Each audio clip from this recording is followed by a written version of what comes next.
ಪ್ರಸವ ಪೂರ್ವಲಿಂಗ ಪತ್ತೆ ಜಿಲ್ಲಾದ್ಯಂತ ಖಾಸಗಿ ಆಸ್ಪತ್ರೆಗಳ ಮೇಲೆ ದಾಳಿ.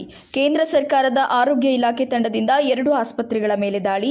ಹೊಸದಿಲ್ಲಿಯಿಂದ ಬಂದ ಆರೋಗ್ಯ ಅಧಿಕಾರಿಗಳ ತಂಡ ಬಾಗಲಕೋಟೆ ಜಿಲ್ಲೆಯ ಬಾದಾಮಿ ತಾಲೂಕಿನ ಖಾಸಗಿ ಆಸ್ಪತ್ರೆಗಳಾದ ಟಿಪ್ಪು ನಗರದಲ್ಲಿನ ಶ್ರೀ ರೇಣುಕಾ ಆಸ್ಪತ್ರೆ, ಮಹಲಿಂಗಪುರದಲ್ಲಿನ ಡಾಕ್ಟರ್ ಆಶಾ ಮಲಗಾನ ಅವರ ಆಸ್ಪತ್ರೆಗಳ ಮೇಲೆ ದಾಳಿ.